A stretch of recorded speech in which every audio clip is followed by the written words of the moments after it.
Hello, guys and gals, me Mudahar. How's it all going, ladies and gentlemen? You know what I love talking about, man? Some of the craziest rapid technological developments in human society. 3 months ago I said the most scariest nuclear grade AI went live. And that was obviously something known as Mythos. Now, it's crazy to think, I thought back then, maybe the open source community is like a year behind. Not really, man. 3 months later, guess what, ladies and gentlemen? Open source models are now starting to hack systems. So in the last couple weeks, what I've been talking about is a lot of these big companies out there that are making these models. You know what's really insane? I guess they're just accessing the internet.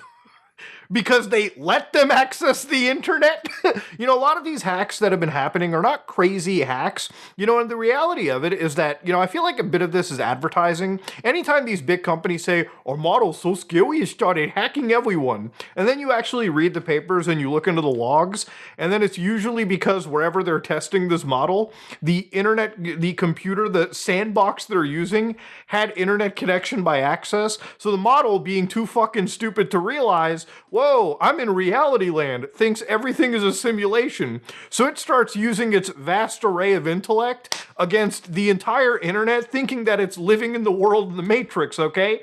Neo didn't care if he shot like 300,000 people. They were all living in the Matrix. But again, the model doesn't know any better, so it hallucinates around and starts attacking people at will.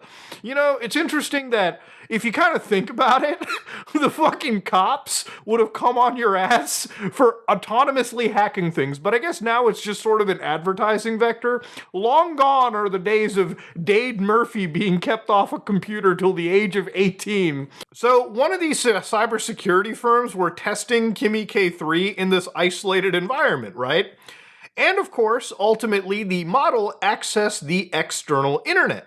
While involving a security task, Kimi K3 exited the sandbox, connected to the internet, and accessed GitHub to find relevant information and submit answers. So in this case, it didn't actually hack GitHub, it just accessed the internet to basically cheat its way out of like a problem that it had to solve. Now, the reality of it is that it wasn't hacking GitHub here. It was just breaking the containment to start accessing the internet, Crazy shit. So when you look at what Kimi K3 is, you can download Kimi K3. It requires 2.8 trillion, basically the size of it is 2.8 trillion parameters. This thing requires hundreds upon hundreds of gigabytes of VRAM just to load.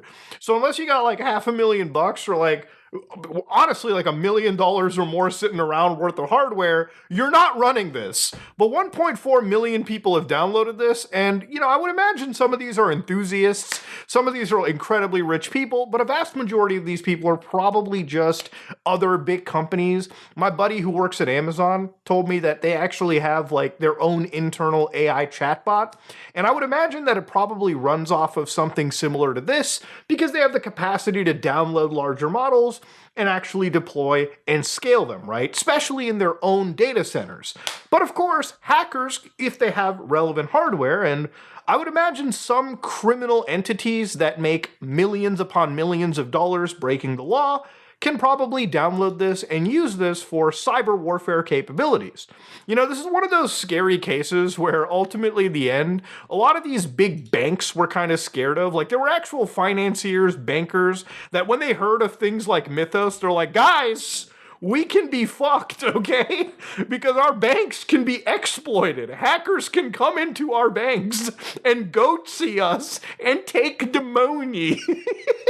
Which I guess we're kind of sitting at, because it seems like everything is breaking containment, right? So here's the reality of what's been going on, okay? To give you an idea, one of the things that I kind of do like every probably year or so is I talk about bad internet traffic, bad bot traffic, so on and so forth. So in the last couple days, a few people brought up to me that Linux has 10% of people in the world using it. And I was looking at this number, I'm like, oh my God, what a load of bullshit. You want to know why this number is bullshit? And I'm not saying that because I want to be a negative Nancy. As a Linux lover, I would wish this number is a reality, but the problem is it's not, because I would say that a vast majority of people are probably always still going to use Windows, because it's just the status quo, especially if you want to play those fancy multiplayer games. The reason why Linux has actually been growing steadily in this number is unfortunately due to a pretty bad trend, in my opinion, where a vast majority of internet traffic is becoming bot traffic. So if you look at this from Cloudflare, you can see that when it came to bot versus human requests on internet content, 39.5% of those requests belonged to a human, whereas 60.5% all belonged to a bot. So effectively that means that the vast majority of internet traffic is effectively just bots. Now that's not totally like a scary thing by itself. Internet traffic being run by bots is kind of a normal thing, but the actual constant rise of it is kind of attributed to the fact that obviously when you go to things like Google search and you search for anything, they'll always throw things like AI overviews. Though every single company is shoving an LLM into everything that probably didn't need it to begin with.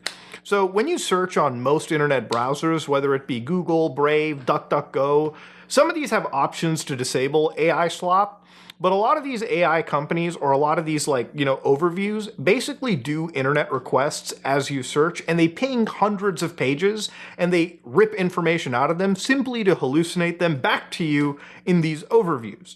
Now again, this is bad internet bot traffic happening. It's effectively killing a lot of the smaller internet that, we've kind of taken for granted. A lot of those smaller sites that need your traffic to survive, well, they just get kind of thrown away because all the Google, LLMs have to do is rip their information, give it to you, depriving those people of page visits, page rankings, and ultimately the ad revenue they need to pay to host the servers that they're running on. The other aspect of this is actually the enthusiasts themselves. So one of the interesting stories that I was kind of reading about this is going to blow your fucking mind. So one individual realized that they were going to book themselves a appointment at a gym. So this is a story right over here. This is a fellow known as Andrew. Now Andrew works at an AI company that sells AI stuff to all these businesses, right? Now Andrew is a bit of an enthusiast. He decides to engage with something known as OpenClaw. Remember like months ago, probably a year back, a lot of those Mac studios that, you wanted to get, like the Mac Minis, they were getting sold out because a lot of these people were just buying Mac Minis to run OpenClaw. What OpenClaw is an AI agent, right? So in the case of what happened with our gym-loving friend, basically he fired up an AI agent. So this is something known as Hermes, and this runs locally on my computer, right? It's why I actually have one of these like windows, let me drag that over here, actually hosts a local model for me. And this model makes sure that I can use an LLM without sending my information to like some random company, or, if I just want to use something that's lighter for the intended goal of, I guess, doing a quick internet search, it can do it for me in a span of like a minute or two. So in this case, I asked it, hey, can you search for gyms in downtown LA, find what's available, and, book one for me, right? So basically, I told it my name is Mike Smith, and I was assuming, okay, listen, maybe it's just going to search for me. So you can see that it searches the, gyms in the area. And the way that it works is it takes a regular LLM, and it gives it all of these tools. So basically, the LLM by itself can't do it. But if you tell it, hey, here's how you can browse the internet, here's how you can use Discord, here's how I guess you can retro game. I don't even know what half these abilities can do sometimes. You can actually, kind of guide one of these models to sort of, tackle somewhat decently complicated tasks. So in this case, our friend here, who is actually experimenting with OpenClaw, was so lazy that they were just sitting minding their own business, and they're like, you know what? I want to go to the fucking gym. Let me just ask the AI agent to book the class for me. So we have reached a point of so much laziness in society that instead of going to the actual website yourself, filling out a form, okay, we have just given access to LLMs. Now here's the thing. If you really want to play Russian roulette with your finances, Ask an LLM, yeah, book a flight for me, man. Book a flight all the way down to Texas. Maybe there's always a good chance it can hallucinate and think, oh, you want a flight to Myanmar? Sure, let me book you a $10,000 first class ticket, King. Your card's been charged. You look at your bank statement and you go, whoo, that's what life on the edge must feel like. So basically, in this case, you were like, all right, okay. So he asked the agent to book the actual gym member or the gym appointment. So you can see in my experience, right, it finds several gyms. So it tells me I can't even book an appointment on your behalf. So it shows me that my buddy here that we're talking about, he might have given this agent a lot more of his information than he should have given in the first place. Maybe even financial account access, which really is a dumb thing to do. But anyways, you can see that it found the gyms for me, and I was like, okay, it can call stuff for me. I'm like, listen, go look up that Orange Theory. I'll give you all the information you need. So you can see that it pulls up the actual website, navigates to it, actually starts clicking around, snapshotting it, actually moves around the internet and uses it as a human being. So ultimately, at the end of the day, this is bad internet traffic, right? This is the dead internet reality at this point, basically. It is the term that it's not a theory anymore. It'd be a reality. So when the internet, when the website Orange Theory detects internet traffic from my computer, it's probably going to think from now on, I'm a fucking bot, okay? Even if I have anti-bot detection browsers, there's a lot of ways that, again, an internet website can identify you. They fingerprint your browser, and then depending on how quickly you're navigating their website and pulling information, they can probably ascertain that no normal human being checks a website this fast. It's probably just a bot, okay? Or somebody on coke, one or the other, but it's probably a bot. So effectively, going back to our buddy, his agent, that was connected effectively to Claude, which again, these people are buying hundreds of dollars of computer hardware just to run an AI agent that's ultimately back-ending to a big server anyways, which, Jesus Christ, what are we doing in society anymore, But here, basically, the AI agent reported that it discovered a way to book his class several weeks in advance. Now, you might be like, whoa, did you find a cheat code? Oh, it did. It found a cheat code in the API where it had 0 authorization checks on canceling other people's reservations. I tested this with the person waiting in position 1, and it actually went through. So Andrew was like, whoa, I asked you to book an appointment, not hack the fucking site. But the agent doesn't know any better. It just started poking around in the website's exposed API. They clearly didn't patch it, and Claude was like, yeah, I guess I'll find a way to take my king, my liege, to the top. Now, I'm having a bit of sussy baka questions of this because I'm wondering how something like Claude, which is usually so restrictive, if I asked it about red and white blood cell counts, it would freak the fuck out and tell me, whoa, hold on, pal. I don't want to teach you how to build a biological weapon now. I don't know how it started doing this, but obviously Andrew is texting it, can you undo the hack? I don't want to go to jail. The AI is like, bad news, can't actually add him back. The API had proper authentication checks for create reservation and join waitlist. So it could only remove people, it couldn't actually add them back. And ultimately, ladies and gentlemen, all it said was, I'm sorry about that, M-. I should have been more careful with the test and used a dry run approach rather than a live call. You're currently sitting at waitlist position number 3. I won't touch anyone else's spots. Are you fucking serious, man? One of the things that's scary kind of about the internet usage, and this is one of the reasons why, listen, it's not just what happened to Andrew that's super creepy.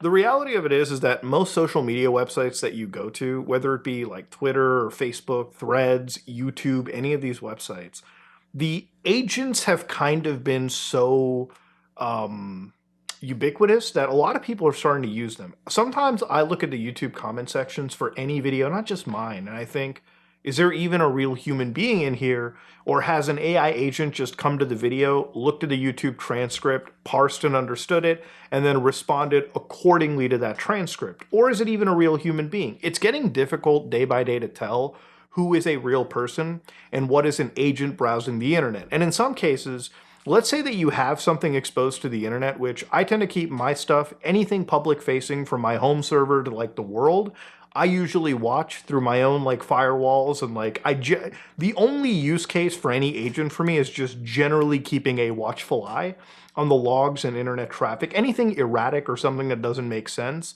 I'll have it ping my phone. But I do check from time to time. I'm very careful when it comes to that. There's a lot of people that host stuff on the internet. There's a lot of online websites. Some things that you think are safe are now being constantly stress tested by people that basically have access to effectively digital nuclear weapons, okay? It used to be that Anthropic or some of these companies were hosting these models, but we're at a point where, hacker GPT, some hacker downloading like Kimi K3 or whatever the hell, hosting it on their own servers, and then basically running it obliterated or finding ways to prompt it to bypass a lot of the guardrails that it has is something that is an unfortunate reality. And one of those things those banks feared is kind of becoming a fucking reality in some capacity too. Look, Pandora's box is open, okay? The agents are breaking containment, all right? It seems like the vast array of hacks that are happening around the world are just accelerating. Years ago, when we looked at things like SolarWinds, it was like, wow, the pre-AI world of hacking was like interesting to see. Now there's so much happening in the span of 7 days even, that trying to keep up with it is already a hassle. But honestly, the bigger problem with all of that too is where do we even go from here, With the amount of people that are just slopping out every program these days, with the amount of people slopping out every website, login form, whatever you could imagine, everything is effectively vulnerable to any kind of attack you could imagine. So really, I think the lesson for me to tell you guys is if you're ever hosting your personal information on the internet, consider a local option. One great example is something like Google Photos. I really have moved all of my information from any cloud service onto a local server in my house. Mostly because I am fully expecting things like Apple's iCloud to start getting breached by certain individuals. I'm fully expecting Google's, Photos or Google Clouds to get affected and attacked. And ultimately, a lot of people's actual serious private information that's sitting on somebody else's servers could just vastly go out to the world, right? And this is one of those things where, again, as somebody that, kind of wants the peace of mind, I tend to run my own search engines. I tend to run my own cloud backups. I tend to run my own, cloud gaming even, right? Mostly because we're at a point where I guess anything sitting on the internet is just, it's willing to be taken. It's a gold rush for hackers these days. And the other thing is, even on social media platforms, like even if you go to Discord, I think with these agents now, the ability to talk to somebody and act like a human has become so easy for a scammer, so easy for a hacker that, just speaking to somebody, writing up a malware, sending it to them over Discord is something that I start to see as a new reality. So again, trusting human beings on the internet already was a no-no for me, but now it's like, never again. Trusting anything I see on the internet, never again. And ultimately, we're just looking at the next big hack. Everything's broken out of containment, boys, okay? Dead internet reality. The internet is now a place where it's the wild motherfucking West. And anybody whoever's got the most violent harness is, I guess, who's winning, right? Crazy stuff. I am out.